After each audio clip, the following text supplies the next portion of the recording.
What if everything you thought you knew about Sukuna was a carefully crafted lie? We're not here to recount his past. We're here to unearth forgotten Heian Era lore that reveals the shocking, truly malevolent essence of his power and insatiable hunger. Prepare to question everything you've understood about the King of Curses. If you want deep dives that go beyond surface-level analysis, hit that like button. Let's dive into the darkness. Let's start by destroying a popular misconception. Many fans try to humanize Sukuna. They search for tragedy in his past. They look for reasons to justify his actions. A broken man, a victim of his era, someone who had no choice. They're wrong. Sukuna isn't a tragic villain. He's not misunderstood. He's not the product of trauma seeking redemption. He is malevolence in its purest form.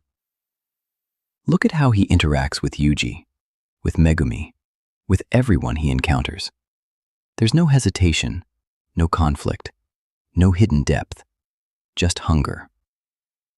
When he takes over Yuji's body, he doesn't monologue about pain or purpose. He kills, he destroys, he savors it. That's not villainy born from suffering. That's villainy as an art form. And to understand why Sukuna is this way, we need to go back. Not to his childhood, not to some tragic origin story, but to the Heian Era itself, the age that created him. The Heian Era wasn't like modern Jujutsu society. Today, sorcerers operate with rules, structure. The higher-ups control everything. There's politics, bureaucracy, consequences. But in the Heian Era, chaos. Jujutsu sorcerers weren't heroes. They were warlords, tyrants, forces of nature who answered to no one. Cursed techniques weren't regulated. They were weapons in an endless war for dominance. And curses? They weren't just monsters to be exorcised. They were gods, demons, entities worshipped and feared in equal measure. This was the world Sukuna was born into, not as a victim, but as its apex predator. The Heian Era had techniques we've never seen in the modern age. Lost arts, forbidden rituals, methods of manipulating cursed energy that make today's sorcerers look like children. And Sukuna didn't just learn them. He mastered them, integrated them, surpassed them. He became the standard by which all Jujutsu was measured. Not because he was born special, but because he consumed everything in his path until nothing could stand against him. The Heian Era didn't create Sukuna's darkness. Sukuna became the darkness that defined the era. Now here's where it gets interesting. Sukuna didn't just die and leave behind cursed fingers by accident. This was calculated. Think about it. How does a sorcerer become a cursed object? Not through death.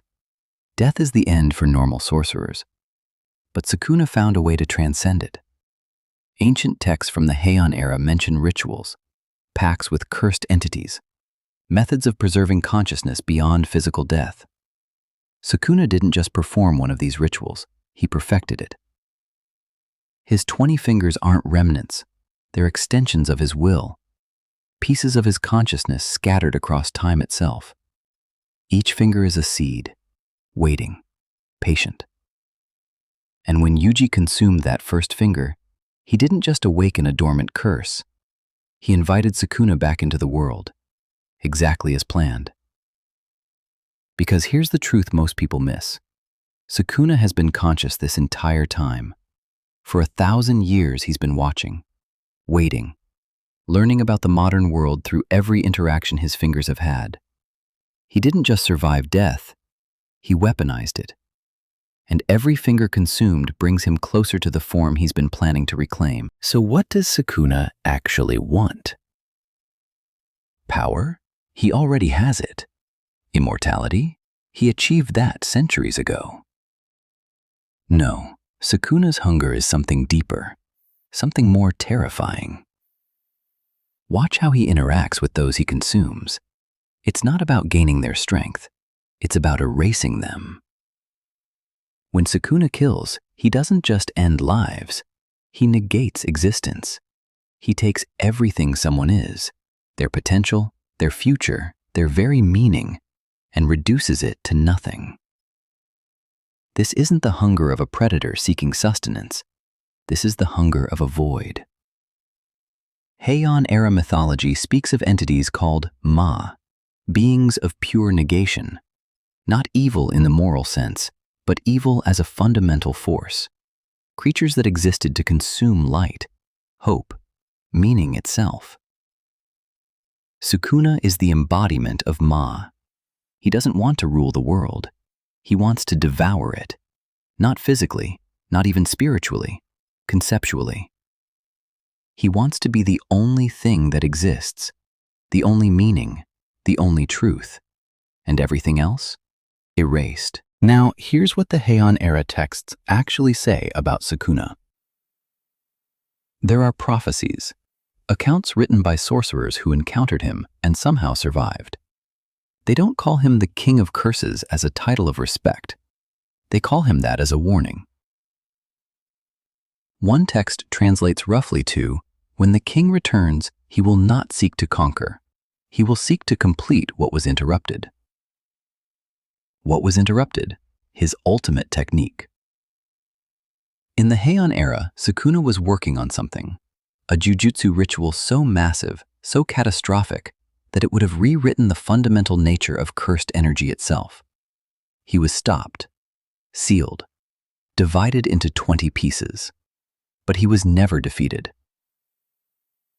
And now, every finger consumed, every life taken, every display of overwhelming power, it's not random, it's preparation.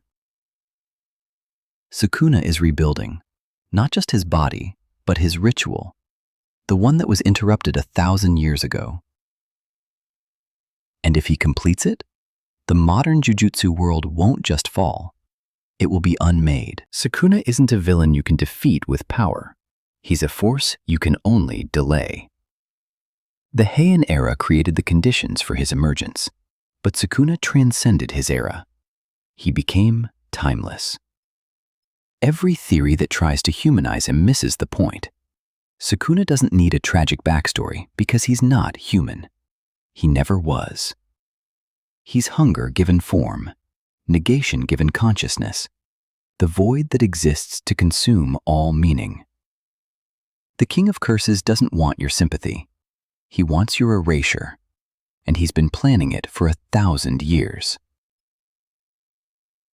If this changed how you see Sukuna, subscribe for more deep lore dives. The darkness runs deeper than you think.